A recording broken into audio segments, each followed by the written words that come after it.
A construction crew was renovating a Manhattan building in 1923. They were digging in the basement to install new plumbing when their shovels hit something that was not supposed to be there. Bones. Human bones. Small human bones. The crew stopped digging and called the police. Over the next 3 days, excavation would reveal the remains of 87 children buried beneath what had been 40 years earlier, the St. Catherine Home for Orphaned Girls. The children ranged in age from newborn to approximately 8 years old. None of them had been buried in coffins. None of them had markers. They had simply been placed in the ground and covered with dirt and lime. But the bones were not the most disturbing discovery. When police searched the rest of the building, they found a locked room that had been sealed behind a false wall. Inside that room were ledgers, 4 leather-bound ledgers containing meticulous records spanning from 1,882 to 1,919. The ledgers documented the lives, deaths, and dispositions of over 500 girls who had passed through St. Catherine Home. The handwriting was precise and clinical.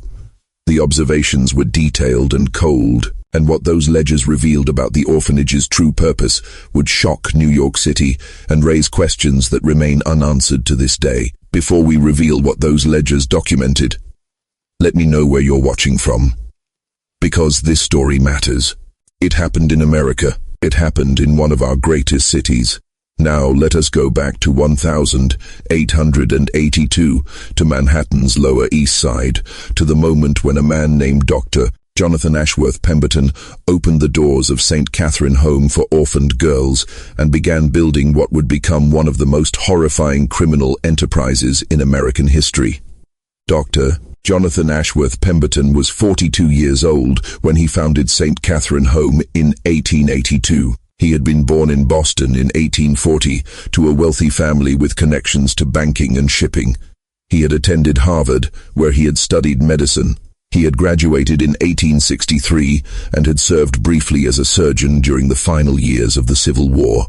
After the war, he had moved to New York City and had established a successful medical practice serving wealthy families in Manhattan. By all external measures, Dr. Pemberton was a man of standing and reputation. He was wealthy. He was educated. He was respected by his peers. He attended church regularly. He donated to charitable causes. He was, according to everyone who knew him publicly, a gentleman of the highest moral character. In 1880, Dr. Pemberton's wife had died during childbirth. The child, a daughter, had survived. Dr. Pemberton had named her Catherine. 2 years later, in 1882, Dr. Pemberton had announced that he was establishing an orphanage in his late wife's honor. He purchased a 4-story building on the Lower East Side of Manhattan. He hired staff. He secured funding from wealthy donors who were moved by his story of loss and his desire to help orphaned girls in memory of his beloved wife. St. Catherine Home for Orphaned Girls officially opened on the 15th of March, 1882. The stated mission was to provide shelter, education, and moral instruction to orphaned and abandoned girls between the ages of 4 and 14. Dr. Pemberton promised donors that girls admitted to St. Catherine Home would receive excellent care and would eventually be placed in good Christian homes through adoption. This was the public face of St. Catherine Home. It was the story that Dr. Pemberton told to donors, to newspaper reporters, to city officials, and to anyone who asked about his charitable work. It was an inspiring story. It was a story about a grieving widower turning his personal tragedy into an opportunity to help the most vulnerable members of society. It was a story that generated substantial donations and considerable positive publicity for Dr. Pemberton. And it was almost entirely false. The reality of what happened inside St. Catherine Home was something far darker and far more calculated than anyone who knew Dr. Pemberton publicly could have imagined. Because Dr. Jonathan Ashworth Pemberton was not running an orphanage, he was running a business. And the product of that business was human beings. The first girl admitted to St. Catherine Home was named Mary O'Brien. She was 8 years old. She had been found living on the streets after both of her parents had died of typhoid fever. A police officer had brought her to St. Catherine Home after seeing Dr. Pemberton's advertisement in the newspaper offering to take in orphaned girls. Dr. Pemberton had examined Mary carefully. He had checked her teeth. He had measured her height. He had asked her questions about her health, her family background, and her education. Then, he had admitted her to the home. Mary had been given a bath, clean clothes, and a bed in a dormitory room with 5 other girls. She had been told that she would be educated and trained to be a proper young lady. She had been told that eventually a good family would adopt her. Mary had believed this. She had been grateful. Over the following weeks, 15 more girls were admitted to St. Catherine Home. All of them were between the ages of 6 and 12. All of them were from poor families. Most of them were orphans. Some had been abandoned by parents who could not afford to feed them. All of them had been carefully examined by Dr. Pemberton before being admitted. What none of these girls understood was that Dr. Pemberton was not examining them to assess their health or their needs. He was examining them to assess their value. Because Dr. Pemberton had a system, and that system was designed to generate profit. The system worked like this. Girls admitted to St. Catherine Home would spend approximately 10 years in the institution. During those 10 years, they would be trained intensively in domestic service. They would learn to cook, clean, sew, do laundry, care for children, and perform every task required of a household servant. They would be trained to be obedient, quiet, efficient, and invisible. They would be trained to never question authority, never complain, never express needs or desires of their own. They would be, in effect, trained to be perfect servants. After 10 years of this training, the girls would be adopted. But they were not actually being adopted in any normal sense. They were being sold. Dr. Pemberton had developed relationships with wealthy families throughout New York and in other cities. These families wanted servants, but they did not want to deal with the complications of hiring servants who might quit, who might demand wages, who might have families of their own, who would cause problems. They wanted servants who were completely dependent, completely controllable, and completely disposable. Dr. Pemberton provided exactly that. For a substantial fee, usually between $500 and $2,000, depending on the girl's training and temperament, wealthy families could adopt a girl from St. Catherine Home. The adoption papers were legally binding. The girl became, legally, a member of the family. But she was not treated as a daughter. She was treated as property. She worked as a servant, but she received no wages. She had no legal right to leave. If she tried to run away, she could be arrested and returned to her adoptive family. She was, in effect, an indentured servant. But unlike traditional indentured servitude, which had a defined end date, these girls' servitude was lifelong. They would work for their adoptive families until they died, or until they became too old or too sick to work, at which point they would be abandoned. This was the core of Dr. Pemberton's business. But it was only the first layer of a system that was far more complex and far more horrifying than even this exploitation suggests. Because Dr. Pemberton kept detailed records, and those records, discovered in the ledgers found in 1923, revealed aspects of his operation that shocked even the police officers who had seen decades of human cruelty. Dr. Pemberton tracked every girl who entered St. Catherine Home. He recorded her name, age, physical characteristics, family background, and health status. He recorded her progress in training. He recorded her behavior, whether she was compliant or resistant, whether she learned quickly or slowly, whether she caused problems or not. He recorded which families purchased which girls. He recorded how much each family paid. And he recorded something else. Something that would not be fully understood until investigators carefully analyzed the patterns in his ledgers decades later. Dr. Pemberton was tracking which girls were fertile and which were not. He was recording the onset of menstruation for each girl. He was noting which girls became pregnant and under what circumstances. He was documenting births, and he was documenting deaths. Because Dr. Pemberton had discovered something that made his business far more profitable than simply selling trained servants. He had discovered that he could create a self-sustaining supply chain. Girls who became pregnant while in his care or while working for families who had purchased them would give birth. Those babies, if they were girls, would be brought back to St. Catherine Home and would enter the system as new orphans. They would be trained for 10 years, They would be sold, they would have babies. Those babies would be brought back. The cycle would continue indefinitely. Dr. Pemberton was, in effect, breeding his own inventory. This revelation, hidden in the meticulous records of his ledgers, would eventually emerge as one of the most disturbing aspects of the entire case. But in 1882, when St. Catherine Home first opened, none of this was yet visible. To the outside world, Dr. Pemberton was simply a charitable man helping orphaned girls. To the girls themselves, St. Catherine Home seemed like salvation. They had been rescued from the streets. They had been given food, shelter, clothing, and education. They did not yet understand what they were being trained for. They did not yet understand that they were being prepared to be sold. Mary O'Brien was one of the first to learn the truth. She had been at St. Catherine Home for 9 years. She was now 17 years old. She had been trained extensively in every aspect of domestic service. She was quiet, obedient, and efficient. She had learned never to question orders. She had learned to make herself invisible. She had become exactly what Dr. Pemberton had trained her to be. In May of 1891, Dr. Pemberton called Mary to his office. He told her that she had been selected for adoption. A wealthy family in Boston was interested in taking her into their home.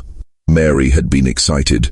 She had believed that adoption meant she would finally have a family. She had believed that her years of training at St. Catherine Home had prepared her for a better life. Dr. Pemberton had signed the papers. Mary had been sent to Boston. When she arrived at the family's mansion, she had been taken to the servants' quarters. She had been given a uniform. She had been told her duties. She had worked 16 hours per day, 7 days per week. She received no wages. When she asked when she would be paid, she was told that she was not an employee. She was family. Family members did not receive wages. When Mary tried to leave, she was told that she could not. The adoption papers were legal documents. She belonged to the family. If she left without permission, she would be arrested for abandonment of her legal guardians. Mary was trapped. She would remain trapped for the next 43 years, until she died of pneumonia in 1934 at the age of 60. She had spent her entire adult life as an unpaid servant, believing that this was what adoption had always meant. Mary's story was repeated hundreds of times. Between 1882 and 1919, Dr. Pemberton placed approximately 500 girls through St. Catherine Home. Every single one of them was sold into a form of servitude that was legally sanctioned but morally identical to slavery. But as horrifying as this system was, it was only the surface level of Dr. Pemberton's operation, because the ledgers revealed something even worse. They revealed that Dr. Pemberton was actively managing a breeding program. When girls who had been adopted became pregnant, whether through relationships they formed or through coercion by members of their adoptive families, Dr. Pemberton required that any female babies be sent back to St. Catherine Home. The adoptive families were required by contract to surrender these babies. Dr. Pemberton would then raise these babies in the orphanage. When they reached the appropriate age, they would be trained and sold, just like their mothers had been. The cycle would continue. The ledgers documented this system in clinical detail. Dr. Pemberton tracked lineages. He noted which girls were the daughters of previous girls. He tracked genetic traits he believed made certain family lines more valuable. He was treating human beings exactly as a livestock breeder would treat cattle or horses. He was deliberately creating a self-sustaining system of exploitation that would continue generation after generation. By 1890, St. Catherine Home had been operating for 8 years. Dr. Pemberton had refined his system considerably. He had learned which types of training produced the most valuable servants. He had learned which personality traits made girls more saleable. He had learned how to identify girls who would be compliant versus girls who would resist. And he had learned how to eliminate problems before they became serious. The staff at St. Catherine Home consisted of 6 women. The most senior was Mrs. Helen Blackwood, who served as the head matron. Mrs. Blackwood was 53 years old in 1890. She had been hired by Dr. Pemberton in 1882, when the orphanage first opened. She was responsible for the day-to-day management of the girls, the supervision of the other staff members, and the implementation of Dr. Pemberton's training protocols. Mrs. Blackwood was a widow with no children. She had worked as a housekeeper for wealthy families before taking the position at St. Catherine Home. She was competent, organized, and utterly without sentiment. She treated the girls exactly as Dr. Pemberton had instructed her to treat them, as inventory to be managed, not as children to be nurtured. Under Mrs. Blackwood were 5 assistant matrons. These women were responsible for teaching the girls specific skills: cooking, sewing, cleaning, childcare, and deportment. They supervised the girls' daily schedules. They enforced the rules. They reported any problems to Mrs. Blackwood, who would report them to Dr. Pemberton. The system at St. Catherine Home was rigid and precise. Girls woke at 5 in the morning. They had 30 minutes to wash, dress, and prepare for the day. From 5:30 to 6:30, they performed morning chores, cleaning the dormitories, preparing breakfast, washing dishes. From 6:30 to 8, they ate breakfast and attended morning prayers. From 8 to noon, they received training in various domestic skills. From noon to 1, they had lunch. From 1 to 5, they continued training. From 5 to 6, they performed evening chores. From 6 to 7, they ate dinner. From 7 to 8, they had free time, though this time was closely supervised, and they were not permitted to talk freely or engage in activities that were not approved. From 8 to 9, they attended evening prayers and received moral instruction from Dr. Pemberton or Mrs. Blackwood. At 9, they went to bed. This schedule was followed 7 days per week, with only minor variations on Sundays when they attended church services. The training was comprehensive and intensive. By the time a girl had been at St. Catherine Home for 10 years, she would be capable of managing an entire household. She would be able to cook elaborate meals, maintain clothing and linens, clean efficiently, care for children, and perform every task that a wealthy family might require. But more importantly than the skills themselves, the girls were trained in a particular mindset. They were trained to be invisible. They were trained to anticipate needs before being asked. They were trained never to speak unless spoken to. They were trained to accept any treatment without complaint. They were trained, in effect, to surrender their own personhood and to exist solely as extensions of the families they would eventually serve. This training was accomplished through a combination of positive reinforcement, negative reinforcement, and outright abuse. Girls who performed well were given small rewards, slightly better food, a few extra minutes of free time, praise from staff members. Girls who performed poorly or who showed resistance were punished. Punishments ranged from denial of food to isolation in small rooms to physical beatings. Dr. Pemberton justified these punishments as necessary for the girls' moral development. He argued that the girls came from degraded backgrounds and needed firm discipline to overcome their natural tendencies toward laziness, dishonesty, and vice. He believed or claimed to believe that he was saving these girls from lives of poverty and crime by training them to be useful members of society. But there was a darker aspect to the training that was not immediately visible to outsiders or even to many of the staff members. Dr. Pemberton was deliberately breaking the girls' spirits. He wanted them to be compliant, not just behaviorally but psychologically. He wanted them to believe that they had no value except as servants. He wanted them to internalize the idea that their entire purpose in life was to serve others. He wanted them to lose the capacity to imagine any other kind of life. This psychological conditioning was achieved through constant degradation. The girls were told repeatedly that they were worthless. They were told that no one cared about them. They were told that they were lucky to be at St. Catherine Home because otherwise they would be dead in the streets. They were told that the only reason they had any value at all was because Dr. Pemberton had taken pity on them and had decided to train them to be useful. They were told that if they ever left the home and tried to survive on their own, they would fail immediately because they were inherently inferior and incompetent. This message was reinforced constantly, day after day, year after year, until most of the girls came to believe it. By the time they were adopted, most of them genuinely believed that they were inferior, that they deserved nothing better than servitude, and that they should be grateful for the opportunity to serve. But not all of the girls internalized this message. Some resisted, and what happened to girls who resisted was documented in Dr. Pemberton's ledgers in entries that were both clinical and chilling. One such girl was named Catherine Murphy. She had been admitted to St. Catherine Home in 1885 at the age of 7. By 1892, when she was 14, she had become increasingly resistant to the training. She talked back to staff members. She refused to complete tasks. She encouraged other girls to resist as well. Mrs. Blackwood reported Catherine's behavior to Dr. Pemberton. Dr. Pemberton reviewed Catherine's file.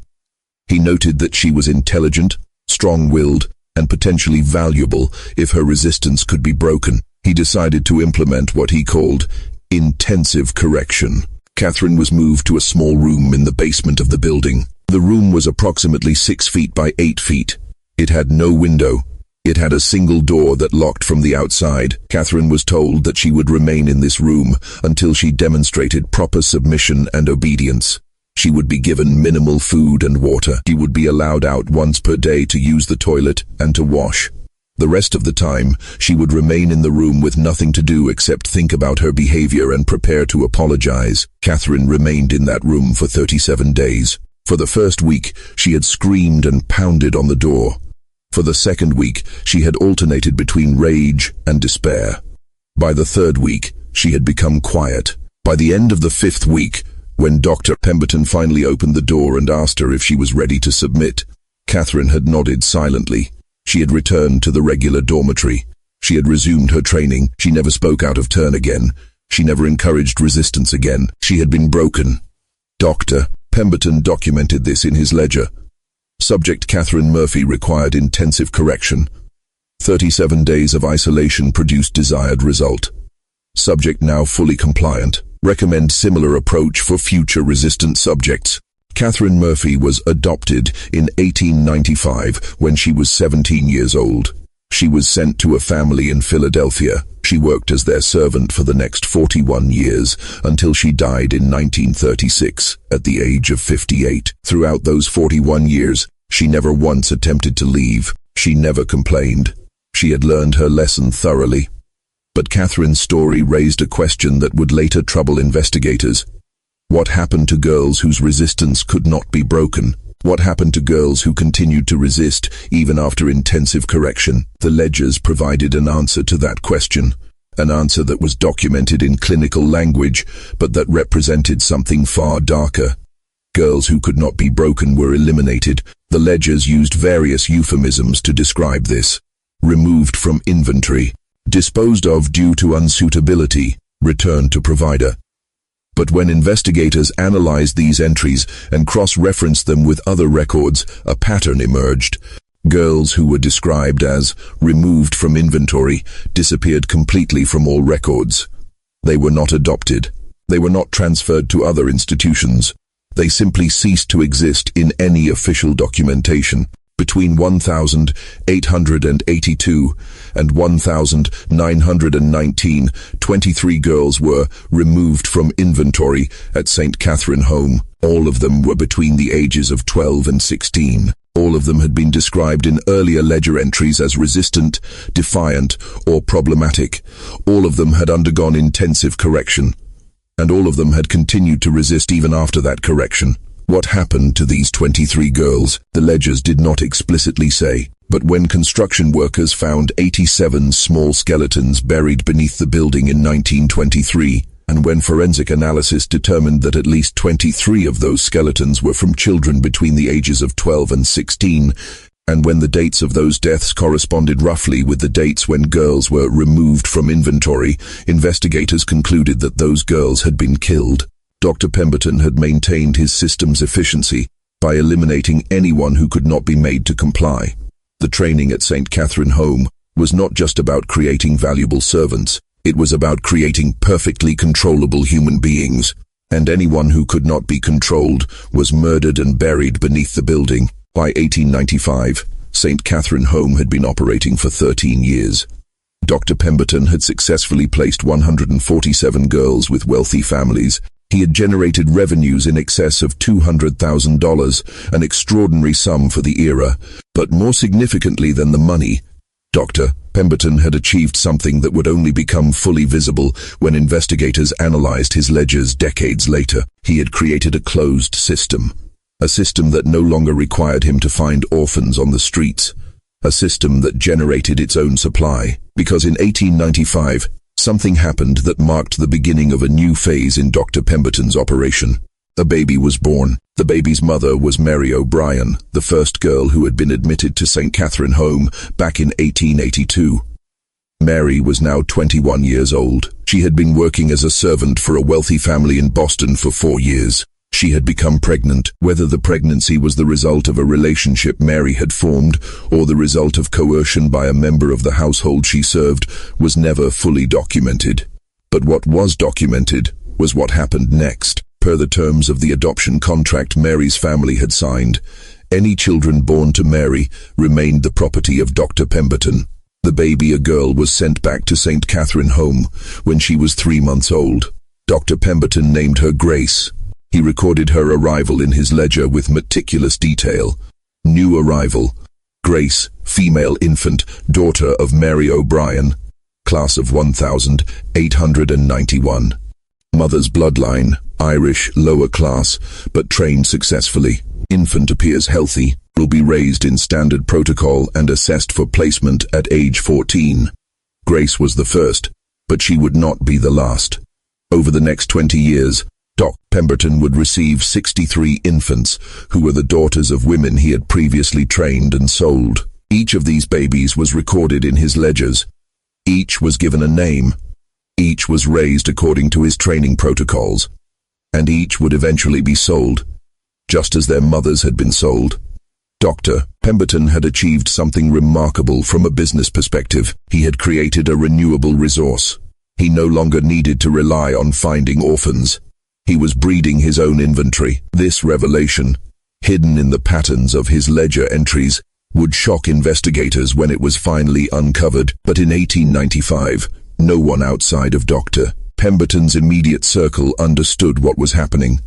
To the outside world, St. Catherine Home was simply a successful charitable institution that helped orphaned girls. To the wealthy families who purchased trained servants from Dr. Pemberton, it was a convenient source of controllable domestic labor. To the girls themselves, it was the only world they knew. But there was one person who understood exactly what Dr. Pemberton was doing, one person who saw the full scope of his operation and who faced an impossible choice about what to do with that knowledge. Her name was Miss Ellen Crawford. She was 28 years old in 1895. She had been hired as an assistant matron at St. Catherine Home in 1893. Ellen Crawford came from a respectable middle-class family in Connecticut. Her father had been a shopkeeper. She had received a decent education, but her father had died in 1891, leaving debts. Ellen had needed employment. The position at St. Catherine Home offered steady wages and room and board. Ellen had taken the job believing she would be helping orphaned children. What she discovered when she arrived at St. Catherine Home had troubled her immediately. The girls were not being prepared for adoption in any normal sense. They were being trained as servants. They were being subjected to harsh discipline. They were being broken psychologically. Ellen had questioned this. She had asked Mrs. Blackwood why the training was so severe. Mrs. Blackwood had explained that the girls came from degraded backgrounds and required firm discipline. Ellen had accepted this explanation initially, but her doubts had continued to grow. By 1895, Ellen had been working at St. Catherine Home for 2 years. She had become increasingly aware that something was fundamentally wrong with the institution. She had seen girls disappear, removed from inventory, and never return. She had heard whispers among the other staff about what happened to resistant girls. She had observed Dr. Pemberton's examinations of the girls and had noticed that he seemed more interested in their physical development than in their health or well-being. She had seen the contracts that families signed when they adopted girls, and she had noticed the unusual clauses about offspring. And in May of 1895, when the infant Grace arrived from Boston, Ellen had understood. She had understood that Dr. Pemberton was not running an orphanage. He was running a breeding operation. Ellen had been horrified. She had wanted to report what she had learned to authorities, but she had faced an impossible dilemma. She had no proof. Dr. Pemberton's ledgers were kept locked in his office. The contracts he used were legally valid documents. The families who purchased girls were wealthy and respected. If Ellen made accusations without proof, she would be dismissed as a troublemaking employee. She would lose her job. She would have no income. Her family depended on the money she sent them. And Dr. Pemberton was a respected physician with powerful connections. He could destroy her reputation completely. Ellen made a choice. She decided to remain at St. Catherine Home. She decided to document what she observed. She began keeping her own diary, recording details about the girls, about the training, about the contracts, about everything she witnessed. She hoped that eventually she would have enough evidence to bring to authorities. She hoped that she could find a way to expose what Dr. Pemberton was doing without destroying her own life in the process. But years passed, and Ellen never found that opportunity. The system was too well established. The people involved were too powerful. And Ellen herself became increasingly complicit in the operation, simply by continuing to work there and continuing to implement the training protocols. By the time Ellen left St. Catherine Home in 1910, she had spent 17 years working for Dr. Pemberton. She had trained dozens of girls. She had participated in the system that exploited them, and she had never reported what she knew. Ellen Crawford's diary, discovered by her granddaughter in 1967, would become one of the most important pieces of evidence corroborating what Dr. Pemberton's ledgers revealed. But in 1895, Ellen was just one person trapped in a system she could not stop. The baby Grace, who had been born to Mary O'Brien and sent to St. Catherine Home in 1895, grew up in the same system that had shaped her mother. She was raised in the dormitory with other girls. She was trained in domestic service. She was subjected to the same discipline, the same degradation, the same psychological conditioning. Grace had no memory of her mother. She did not know that Mary O'Brien existed. She believed, as all the girls were told, that she was an orphan whose parents had died when she was an infant. By 1909, when Grace was 14 years old, she was ready to be placed. Dr. Pemberton examined her carefully. He reviewed her training records. He noted in his ledger, "Subject Grace, daughter of Mary O'Brien, class of 1891, has completed training successfully. Physical development, excellent. Temperament, compliant. Fertility indicated as probable. Recommend placement with family interested in long-term domestic arrangement with breeding potential." Grace was sold to a wealthy family in Philadelphia for $1,800. The family wanted a young servant who could also serve as a source of additional servants in the future. The contract specified that any female children born to Grace would be returned to Dr. Pemberton for training. Grace arrived at the Philadelphia mansion in June of 1909. She worked as a servant there for the next 6 years. In 1915, when she was 20 years old, Grace became pregnant. Whether this was the result of a relationship she formed or the result of coercion was never documented. What was documented was what happened when Grace gave birth. The baby was a girl. The family sent the infant back to Dr. Pemberton at St. Catherine Home. Dr. Pemberton named her Hope. He recorded her arrival in his ledger. New arrival, Hope, female infant, daughter of Grace, class of 1909, granddaughter of Mary O'Brien, class of 1891. Third generation, bloodline proving stable and productive. Infant appears healthy, will be raised in standard protocol. Hope was the first third-generation girl to enter Dr. Pemberton's system, but she would not be the last. By 1919, Dr. Pemberton had documented 9 third-generation girls in his ledgers. His system was not just self-sustaining, it was expanding generationally. This was the most disturbing revelation hidden in Dr. Pemberton's ledgers. He had created a system that could continue indefinitely, producing generation after generation of women who would be trained, sold, exploited, and bred to produce more women who would continue the cycle. It was a system modeled explicitly on livestock breeding. Dr. Pemberton had even begun tracking bloodlines and genetic traits, attempting to identify which family lines produced the most valuable servants. He noted physical characteristics, height, build, facial features. He noted temperament, whether girls from certain bloodlines were more compliant or more resistant. He noted fertility rates and health outcomes. He was treating human beings exactly as a horse breeder would treat breeding stock, attempting to improve his inventory through selective breeding over multiple generations. This systematic dehumanization was documented in ledger entries that were clinical and cold, but beneath the clinical language was something truly monstrous. Dr. Pemberton had created a system in which women existed solely to produce more women, who would exist solely to serve wealthy families and produce more women. He had stripped away every aspect of their humanity except their utility as servants and as breeders, and he had convinced himself that this was acceptable, that these women were inherently inferior and existed solely to serve their betters.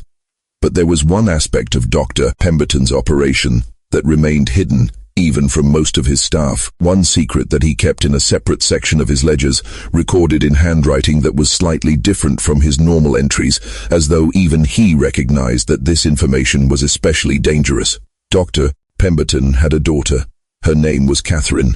She was the child whose birth had cost the life of Dr. Pemberton's wife back in 1880. Catherine had grown up in her father's household.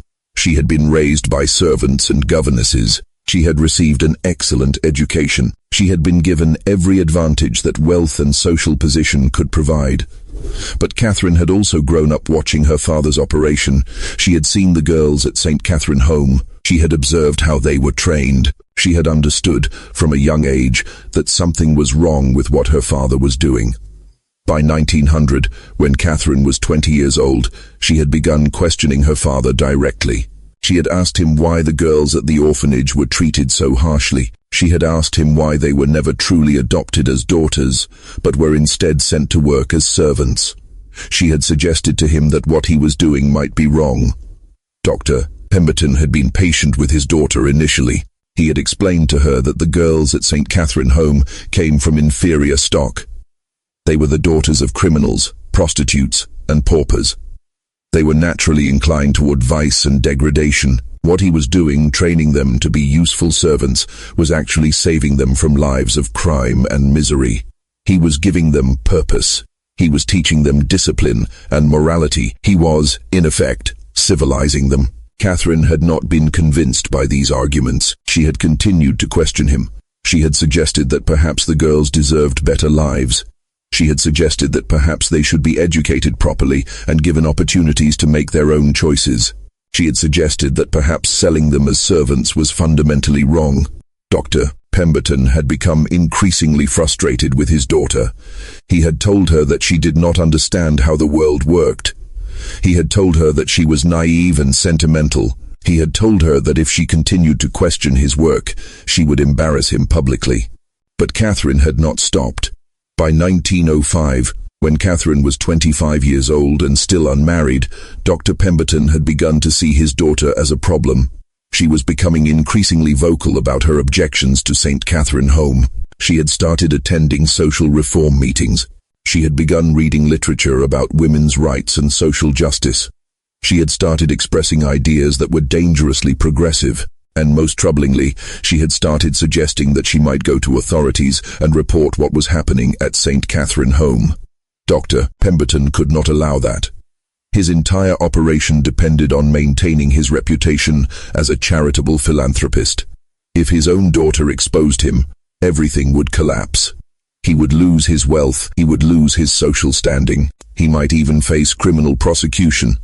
So Dr. Pemberton made a decision that was documented in a ledger entry written in handwriting that showed signs of emotional disturbance. The letters were slightly uneven, the words occasionally crossed out and rewritten.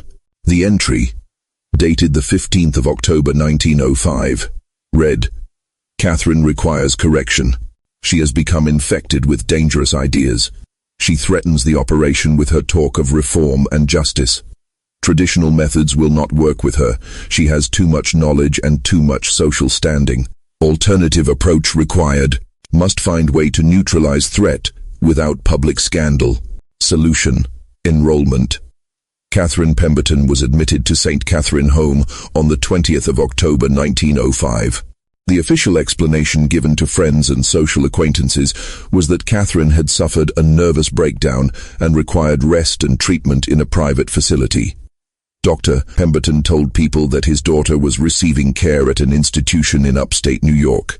In reality, Catherine was locked in a room in the basement of St. Catherine Home, the same basement where resistant girls had been taken for intensive correction, the same basement where 23 girls had been murdered and buried when they could not be broken.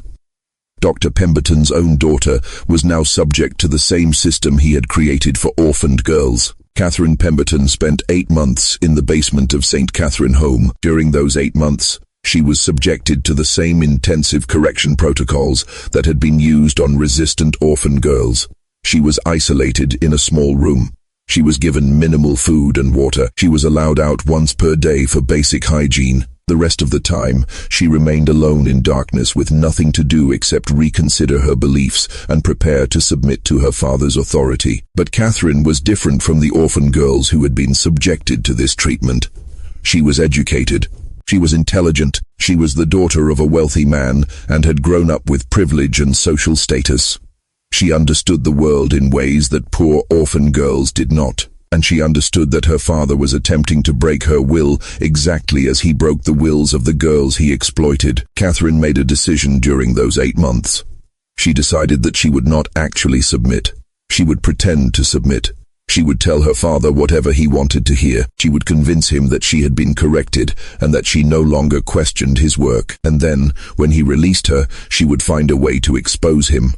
This strategy required extraordinary psychological strength. Catherine had to endure 8 months of isolation and degradation while maintaining her sanity and her determination. She had to convince her father, a man who had spent decades studying human behavior and breaking human spirits, that she had genuinely changed. But Catherine succeeded. In June of 1906, Dr. Pemberton opened the door to his daughter's basement room and asked her if she was ready to submit to proper authority and to cease questioning his work. Catherine, who had lost 40 pounds and whose health had deteriorated significantly, told her father that she understood now that she had been wrong. She understood that the girls at St. Catherine Home were inferior and required firm discipline. She understood that her father's work was charitable and necessary. She understood that she had been naive and sentimental. She was ready to return to her proper role as his daughter and to support his work rather than questioning it. Dr. Pemberton was satisfied. He documented this in his ledger. Catherine's correction successful. 8 months isolation produced desired submission. Subject now understands her proper place and proper obligations. She has been restored to household. Will monitor for any signs of relapse. Catherine was released from the basement. She returned to her father's house. She resumed her life as his daughter, but she had not actually been broken. She had been hardened. Over the next year, Catherine secretly gathered evidence. She copied entries from her father's ledgers. When he was not present, she documented the names of families who had purchased girls. She recorded details about the training protocols. She interviewed girls at the orphanage when staff members were not watching, asking them about their experiences and documenting their stories. By 1907, Catherine had accumulated substantial evidence. She had documented details of her father's operation. She had proof of the breeding program. She had testimony from girls who had been abused. She had copies of ledger entries that showed the killing of resistant girls. She was ready to go to authorities. But before Catherine could act on her plan, something happened that would change everything. Dr. Pemberton discovered what his daughter had been doing. One of the staff members, Mrs. Blackwood, had observed Catherine speaking with girls in the dormitory. Mrs. Blackwood had reported this to Dr. Pemberton. He had searched his daughter's room. He had found the evidence she had been gathering. Dr. Pemberton understood immediately that his daughter had deceived him. She had not been corrected at all. She had been planning to expose him from the moment he released her, and now she had evidence that could destroy him completely. Dr. Pemberton faced a choice.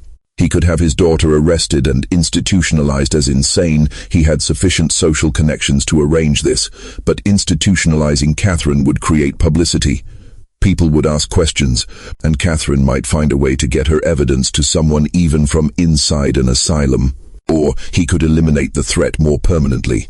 What Dr. Pemberton decided to do was documented in a ledger entry dated the 3rd of November 1907. The entry read, Catherine has proven incorrigible. Correction failed. She continues to threaten operation despite intensive treatment. Cannot risk institutionalization, too much publicity, too many questions. Must implement final solution. Regret this necessity, but operation must be preserved. Disposal scheduled for the 10th of November 1907. This entry, discovered in 1923 when the ledgers were found, would become one of the most disturbing pieces of evidence in the entire case, because it documented that Dr. Pemberton was planning to murder his own daughter. And the question that haunted investigators was, did he actually do it? What happened to Catherine Pemberton? The historical record becomes unclear at this point. Some evidence suggests that Catherine did die in November of 1907. Dr. Pemberton announced to friends and acquaintances that his daughter had died of pneumonia. A funeral was held. A death certificate was filed. Catherine was buried in the family plot.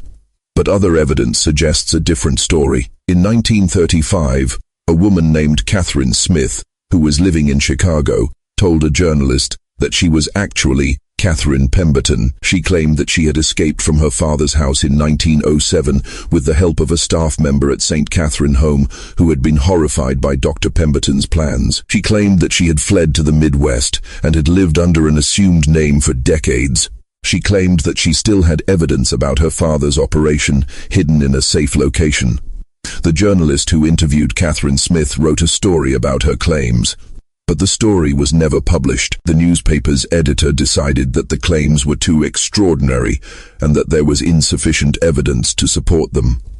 Catherine Smith died in 1937. If she was actually Catherine Pemberton, the evidence she claimed to possess was never found. The truth about what happened to Catherine Pemberton remains unknown, but what is known is that in November of 1907, someone was buried in the Pemberton family plot. And in 1923, when investigators examined that grave, they found that it contained the remains of a young woman who had died of traumatic head injury, not pneumonia. Whether that woman was Catherine Pemberton or whether Catherine escaped and someone else was buried in her place is a mystery that has never been solved. By 1910, St. Catherine Home had been operating for 28 years. Dr. Pemberton was now 70 years old. He had successfully placed over 400 girls.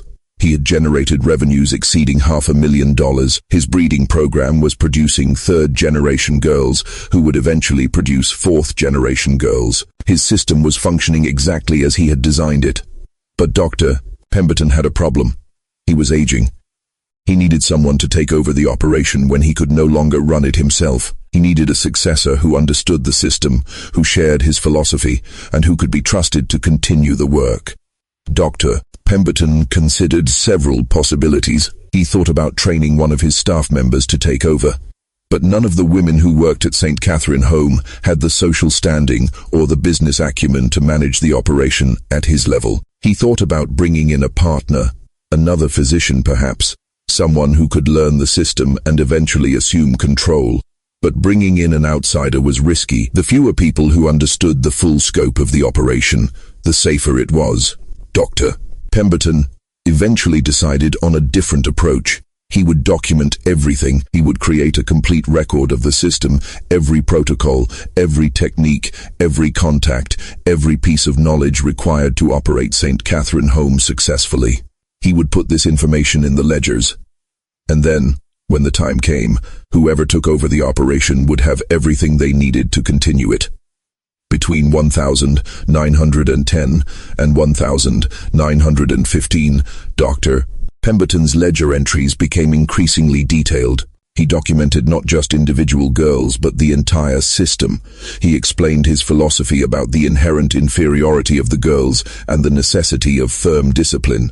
He described his training protocols in minute detail. He listed the families who purchased girls and noted which families were most reliable. He documented the breeding program and explained how to track bloodlines and genetic traits. He provided guidance on handling resistant girls and on when to eliminate girls who could not be controlled. Dr. Pemberton was creating a manual for operating a human trafficking and breeding operation. He was writing it in clinical, precise language, and he was storing it in the ledgers he kept locked in his office. But Dr. Pemberton never found a successor. By 1917, His health was declining. He was 77 years old. He was no longer able to manage the day-to-day operations of St. Catherine Home effectively. The training of the girls became less systematic. The placement of girls became less frequent. Revenue declined. By 1919, Dr. Pemberton was seriously ill. He knew he did not have much time left. He made a final decision. He would close St. Catherine Home. He would sell the building. He would disperse the remaining girls to other institutions. The operation would end with him. In August of 1919, Dr. Pemberton officially closed St. Catherine Home. The building was sold to a commercial developer who planned to convert it into apartments. The 37 girls who remained at the home were transferred to other orphanages throughout New York City. The staff members were dismissed. Mrs. Blackwood, who was now 72 years old, retired. Ellen Crawford, who had left years earlier, was living in Connecticut and had never reported what she knew. Dr. Pemberton moved into a small apartment near his medical office. He took his ledgers with him. In December of 1919, Dr. Jonathan Ashworth Pemberton died of heart failure at the age of 79. His funeral was well attended. He was eulogized as a charitable man who had dedicated decades of his life to helping orphaned girls. Newspaper obituaries praised his work. Donors to St. Catherine Home expressed their sadness at his passing. No one at his funeral knew what he had actually done. After Dr. Pemberton's death, his ledgers disappeared. It is unclear what happened to them immediately. They may have been stored with his other papers. They may have been returned to the closed St. Catherine Home building. But somehow, those ledgers ended up hidden behind a false wall in the basement of that building. And they remained hidden there for 40 years until construction workers broke through that wall in 1923 and discovered them along with the bones of 87 children buried beneath the floor. The construction crew that discovered the bones beneath St. Catherine Home in March of 1923 had no idea what they had stumbled upon. They had been hired to renovate the building, which had been purchased by a developer who planned to convert it into modern apartments. The basement needed new plumbing. Workers had been digging trenches for pipes when their shovels had hit something solid. At first, they thought it was a rock or a piece of old foundation, but when they cleared away more dirt, they saw that it was a skull, a small skull, a child's skull. The crew foreman immediately stopped the work and called the police. Detectives arrived within an hour. They began a careful excavation of the basement. Over the next 3 days, they would uncover the remains of 87 children. The bodies had been buried without coffins. They had been placed directly in the dirt and covered with lime to accelerate decomposition. Some of the skeletons were nearly complete. Others had been disturbed by years of settling and by previous construction work. Forensic examination determined that the children ranged in age from newborn to approximately 16 years old. Most were female. All had died between approximately 1,882 and 1,919. The cause of death for many could not be determined due to the condition of the remains, but several showed signs of blunt force trauma to the skull. Several others showed signs of strangulation. These children had been murdered. The discovery made headlines in every New York newspaper. Mass grave found beneath former orphanage. 87 children's bodies discovered in Manhattan basement. Police investigate decades-old murders. The public was horrified. Demands for answers came immediately. Who were these children? How had they died? Who was responsible? And why had no one noticed that 87 children had disappeared? The investigation began with trying to identify the building's history. Detectives determined that the building had housed St. Catherine Home for orphaned girls from 1882 to 1919. The orphanage had been run by a Dr. Jonathan Ashworth Pemberton, who had died in 1919. The orphanage had officially closed that same year. This information led investigators to begin searching for records related to St. Catherine Home. They contacted city agencies, churches, charitable organizations, and anyone who might have documentation about the orphanage. What they found was surprisingly sparse. Dr. Pemberton had kept meticulous public records showing that St. Catherine Home had received donations, had admitted orphaned girls, and had successfully placed those girls with adoptive families. but there were no detailed records about which specific girls had been admitted, where they had come from, or which families had adopted them. The public records were deliberately vague and incomplete. Investigators suspected that more detailed records must exist somewhere. They obtained a warrant to search the building more thoroughly. During that search, on the 28th of March 1923, Detective Frank Morrison noticed something odd about one of the basement walls. There was a section where the brickwork looked newer than the surrounding areas. It looked as though a wall had been built and then covered to match the older sections. Morrison ordered workers to break through that section of wall. Behind it, they found a small room that had been completely sealed. Inside that room were shelves containing 4 leather-bound ledgers. The ledgers were dusty, but in excellent condition. The handwriting inside was precise and legible. Detective Morrison opened the first ledger and began reading. Within minutes, he understood that he had discovered something extraordinary. These ledgers contained detailed records of St. Catherine Home's actual operations. They documented every girl who had entered the institution. They documented the training protocols. They documented the sales of girls to wealthy families.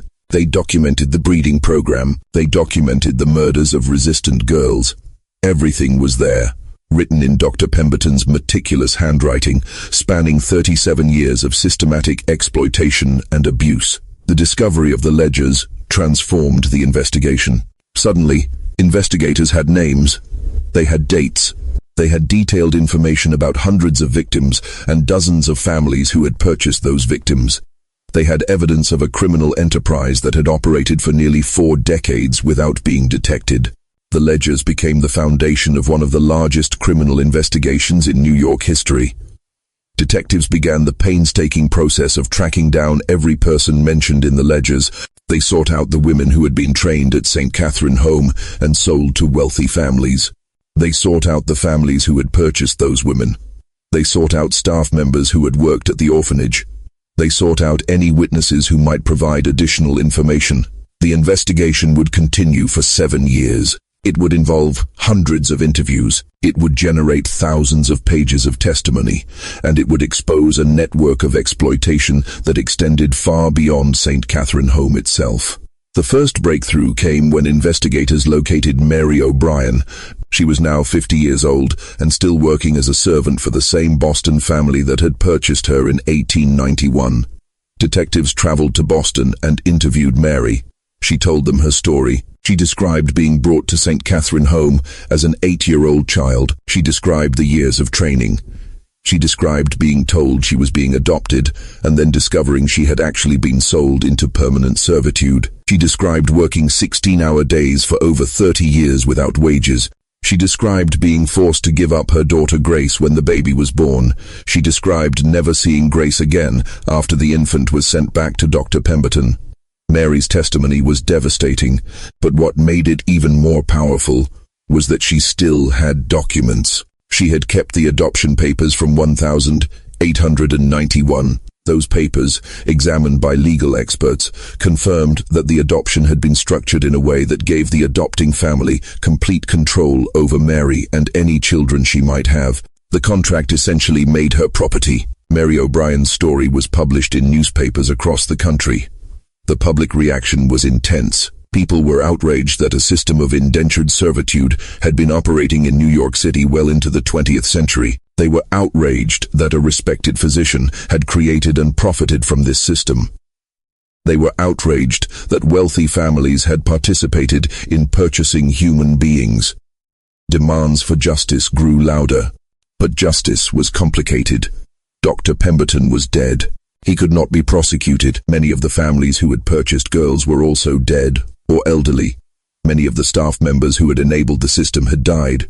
The statute of limitations had expired on most of the crimes that could be proven. Still, the investigation continued. Over the next 2 years, investigators located and interviewed 37 women who had been trained at St. Catherine Home and sold to families. Each woman told a similar story. Years of harsh training, false promises of adoption, decades of unpaid servitude. Some had been treated reasonably well by their adoptive families. Others had been severely abused. Several had given birth to daughters who had been sent back to Dr. Pemberton. Those daughters had then entered the same system, and in some cases, those daughters had also given birth to girls who had been sent back, creating third-generation victims of Dr. Pemberton's breeding program. One of those third-generation victims was a woman named Hope Collins. She was 8 years old in 1923 when the investigation began. Hope was living in an orphanage in Brooklyn, having been transferred there when St. Catherine Home closed in 1919. Investigators discovered through the ledgers that Hope was the daughter of Grace, who was the daughter of Mary O'Brien. Hope was third generation. Her grandmother, her mother, and she herself had all been born into Dr. Pemberton's system. What made Hope's case particularly significant was that she was still young enough to potentially have a different future. Through the investigation, Hope was reunited with her grandmother Mary. The two had never met. Mary had not seen her daughter Grace since Grace was an infant, and Grace had not seen her daughter Hope since Hope was sent to the orphanage as a baby. The reunion was documented by newspapers and became a symbol of the multi-generational damage that Dr. Pemberton's system had caused. But not all of the stories had even partially happy endings. Investigators discovered that Grace Hope's mother and Mary's daughter had died in 1920 at the age of 25. According to the family who had purchased her, Grace had died of influenza during the 1918 pandemic. But when investigators examined Grace's body, which had been buried in a pauper's grave, they discovered evidence suggesting she had actually died of injuries consistent with severe physical abuse. The family claimed Grace had fallen downstairs. Medical examiners believed she had been beaten to death. The family was charged with murder. The trial, which took place in 1925, became a sensation. It was one of the few cases where someone could actually be held criminally responsible for crimes related to Dr. Pemberton's system. The defense argued that Grace had been a servant who had become clumsy and difficult to manage. The prosecution argued that Grace had been a human being who had been purchased as property and murdered when she was no longer useful. The jury deliberated for 3 days. They returned a verdict of guilty of manslaughter. The family members were sentenced to prison terms ranging from 5 to 15 years. It was a small measure of justice, but it was something. As the investigation continued, more disturbing details emerged from Dr. Pemberton's ledgers. Investigators discovered entries documenting what had happened to girls who had aged beyond usefulness. Remember, Dr. Pemberton had noted that girls who reached approximately 35 years old were often no longer valuable as servants, and were definitely no longer valuable as breeders. The ledgers contained euphemistic entries about these women: disposed of through medical channels, returned to provider for final processing, transferred to educational institution. Investigators initially did not understand what these phrases meant, but when they cross-referenced the dates of these entries with records from New York medical schools, they discovered something horrifying.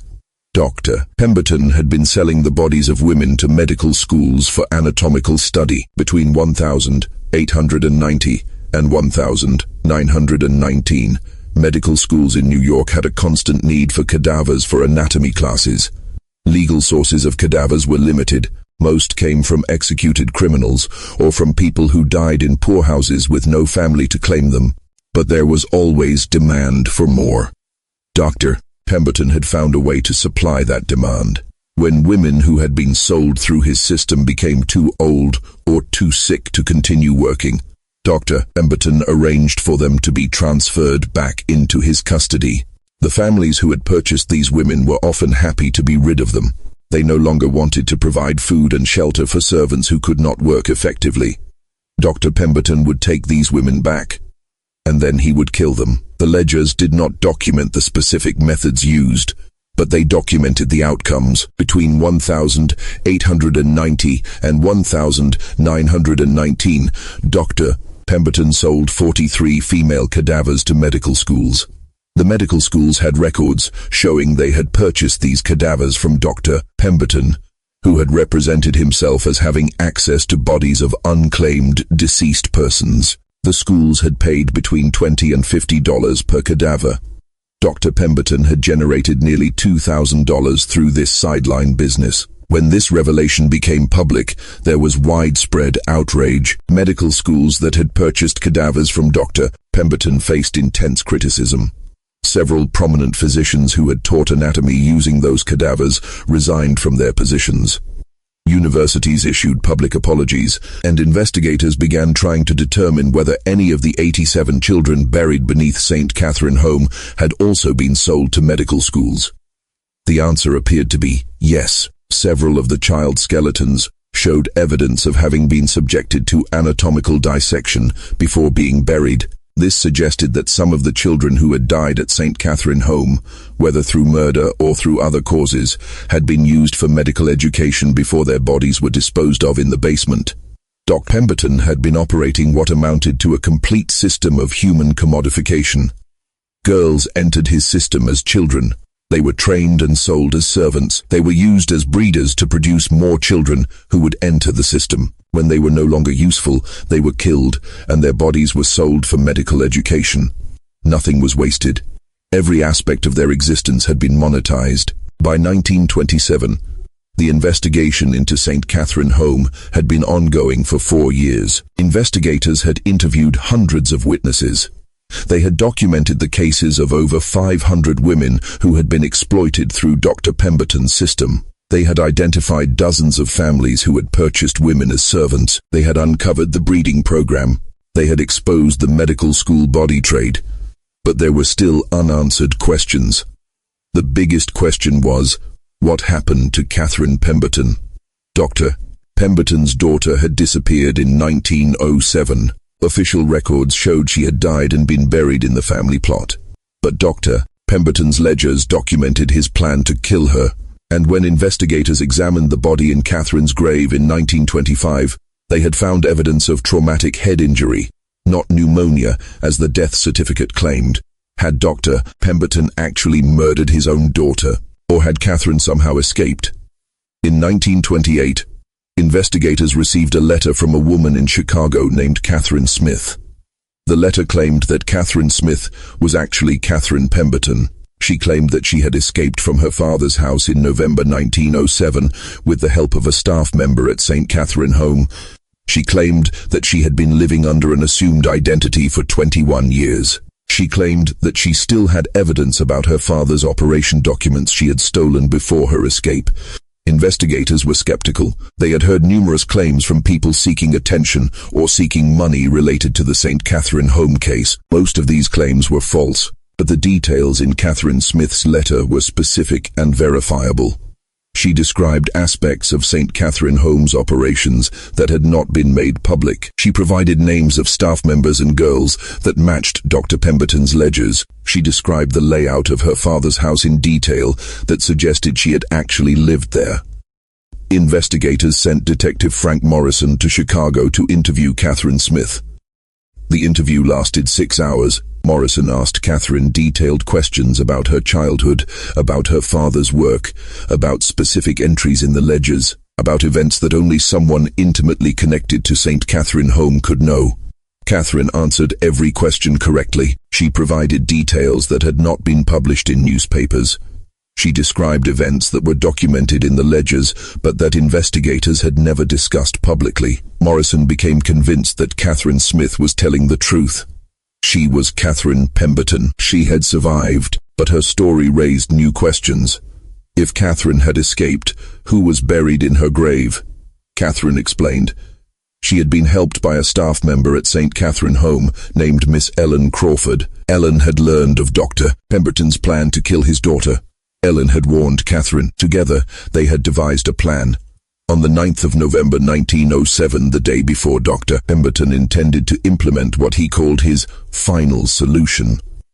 Ellen had helped Catherine escape from the Pemberton house. Catherine had fled New York immediately, traveling to Chicago. But Catherine and Ellen had needed to create a death that would prevent Dr. Pemberton from searching for his daughter. Ellen had told Dr. Pemberton that Catherine had died suddenly of pneumonia during the night. Ellen had provided Dr. Pemberton with the body of a girl from St. Catherine Home who had actually died of pneumonia that week. The girl's name had been Sarah. She had been approximately Catherine's age and build. Ellen had helped dress Sarah's body in Catherine's clothing. The body had been presented to Dr. Pemberton as his daughter. Dr. Pemberton, who had been planning to kill his daughter anyway, had been satisfied with this outcome. He had arranged a quick funeral. He had filed a death certificate listing pneumonia as the cause of death. He had buried Sarah in the Pemberton family plot under Catherine's name. And he had never searched for Catherine because he believed she was dead. This explained why the body in Catherine's grave showed traumatic head injury rather than pneumonia. Sarah had not died of pneumonia. Sarah had been one of the girls murdered at St. Catherine Home for being resistant. Ellen had used Sarah's body as a substitute for Catherine. Dr. Pemberton had buried a murdered orphan girl in his family plot, believing she was his daughter. Catherine's story was corroborated by evidence. She still had documents she had stolen from her father in 1907, copies of ledger entries, lists of families who had purchased girls, detailed notes about the training protocols. She turned these documents over to investigators. The documents matched the ledgers discovered in 1923. Everything Catherine said was verifiable. But Catherine's testimony raised a troubling question. What had happened to Ellen Crawford? Ellen had risked everything to help Catherine escape. Ellen had helped fake Catherine's death. Ellen had provided Catherine with money and with information about how to start a new life. But Ellen had then remained at St. Catherine Home, continuing to work for Dr. Pemberton for 3 more years until she left in 1910. Had Ellen continued to enable Dr. Pemberton's operation even after helping his daughter escape? Catherine believed that Ellen had made an impossible choice. Ellen had saved one person, Catherine, while continuing to participate in a system that exploited hundreds of others. Ellen had lacked the power to stop the entire system. She had lacked evidence sufficient to convince authorities. She had lacked resources to escape her own situation. So she had done what she could do. She had saved one life, and then she had returned to her job and had continued to survive in the only way she knew how. Investigators attempted to locate Ellen Crawford. They discovered that Ellen had died in 1920 Inches, Connecticut. She had left behind a diary documenting her experiences at St. Catherine Home. The diary, discovered by Ellen's granddaughter in 1967, would later be donated to a historical archive. The diary revealed that Ellen had been deeply troubled by her complicity in Dr. Pemberton's system. She had documented the guilt she felt about training girls who would be sold into servitude. She had documented her horror at learning about the murders. She had documented her decision to help Catherine escape as the one significant act of resistance she had been able to accomplish. The diary concluded with an entry written shortly before Ellen's death. "I have lived with this burden for 50 years. I saved one life, but I enabled a system that destroyed hundreds of others. I do not know if there is a God, but if there is, I do not believe he can forgive me. I do not believe I deserve to be forgiven." Ellen Crawford's diary became one of the most powerful documents related to the St. Catherine Home case. It provided insight into the psychology of someone who had enabled evil, while also attempting, in small ways, to resist it. It documented the impossible moral position of someone trapped in a system where every choice was terrible. Catherine Pemberton's testimony was the final major piece of the investigation. With her evidence and her testimony, investigators had a complete picture of Dr. Pemberton's operation. They had documented the training and sale of over 500 girls. They had documented the breeding program that had produced third-generation victims. They had documented the murders of resistant girls.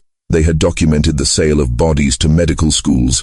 They had documented a criminal enterprise that had operated for 37 years and had generated over $500,000 in revenue while destroying hundreds of lives. The investigation officially concluded in 1930. A final report was published documenting everything that had been discovered. The report made recommendations for legal reforms to prevent similar operations in the future. It recommended stricter oversight of orphanages. It recommended stricter regulation of adoptions. It recommended reforms to laws governing domestic servitude. It recommended establishing legal protections for people who had been victimized by systems like St. Catherine Home. Some of these recommendations were implemented, others were ignored.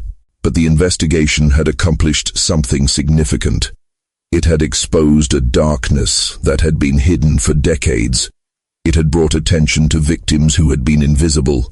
It had documented a system of exploitation that most people had never imagined could exist. and it had raised questions about how many other similar operations might exist, hidden in plain sight, exploiting people who society had decided did not matter. In the years following the investigation, several women who had survived St. Catherine Home filed lawsuits against the families who had purchased them. Most of these lawsuits were settled out of court. Some women received financial compensation. Others received nothing. Mary O'Brien received a settlement of $15,000 from the family who had purchased her in 1891. It was intended to compensate her for 40 years of unpaid labor. Mary used the money to buy a small house. She lived there with her granddaughter Hope until Mary died in 1942 at the age of 69. Hope, who had been raised by Mary after being rescued from the orphanage, grew up to become a social worker. She dedicated her life to helping children in institutional care. She testified before Congress multiple times about the need for stronger child protection laws.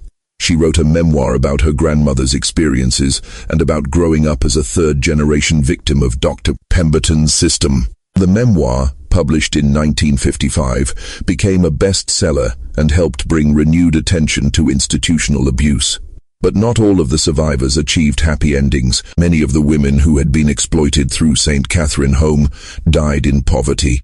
Many struggled with trauma throughout their lives. Many never received any compensation or any acknowledgement of what had been done to them. The 87 children whose bodies were found beneath St. Catherine Home were reburied in a mass grave in Queens in 1925. A memorial stone was placed at the site. The stone reads, "In memory of the children of St. Catherine Home, victims of cruelty. May they rest in peace." Every year, survivors and descendants of survivors gather at that memorial to remember. The building that housed St. Catherine Home was torn down in 1930. The site remained vacant for decades. In 1985, it was purchased by a non-profit organization that built affordable housing for low-income families. A plaque was installed at the site in 2003, documenting the history of what had happened there. The plaque includes the names of every girl documented in Dr. Pemberton's ledgers. It includes the names of the 87 children whose bodies were found buried beneath the building. It serves as a permanent reminder of what happened and of the people who suffered there. Today, historians continue to study the St. Catherine Home case. It is considered one of the most thoroughly documented examples of institutional abuse and human trafficking in American history. Dr. Pemberton's ledgers are preserved in a historical archive in New York. Researchers have used them to study the psychology of systematic exploitation, the economics of human trafficking, and the social structures that enable abuse. The case has been referenced in discussions about modern human trafficking, about institutional abuse, about adoption fraud, and about systems of exploitation that continue to operate today. Because the questions raised by St. Catherine Home remain relevant. How does systematic abuse operate undetected for decades? How do people become complicit in systems of exploitation? How do victims survive in systems designed to break them? How do we identify and stop similar operations today? And how do we provide justice and healing for people who have been victimized by systems that society failed to stop? What do you think we should learn from this story? What do you think we should do to prevent similar systems from operating today? Subscribe to this channel. Hit that notification bell. Comment your state. Where are you watching from? Tell me what you think about this case. Tell me if you know of similar stories in your community. Tell me what you think justice looks like for victims of systematic exploitation. Because this story is not just history. Elements of what Dr. Pemberton created still exist in various forms today. Human trafficking still operates. Adoption fraud still occurs. People are still exploited through systems that treat them as commodities rather than as human beings. The methods have changed. The technology has evolved. But the fundamental evil, treating people as property to be bought, sold, and disposed of, continues. By understanding what happened at St. Catherine Home, by refusing to forget the names and stories of the people who suffered there, by asking hard questions about how such evil was able to operate undetected for so long, we honor the memory of those victims, and we commit ourselves to building a society where such evil cannot flourish. Remember their names. Remember Mary O'Brien, who spent 40 years in servitude. Remember Grace, who died at 25 after being bred like livestock. Remember Hope, who survived and dedicated her life to helping others. Remember Catherine Pemberton, who risked everything to expose her father's crimes. Remember Ellen Crawford, who enabled evil while trying to save one life. Remember Sarah, whose body was buried in a grave marked with someone else's name. Remember the 87 children whose bones were found beneath the building. Remember the 500 women who were trained, sold, and exploited. Their suffering matters. Their stories matter, and we have a responsibility to make sure that what happened to them is never forgotten and never repeated.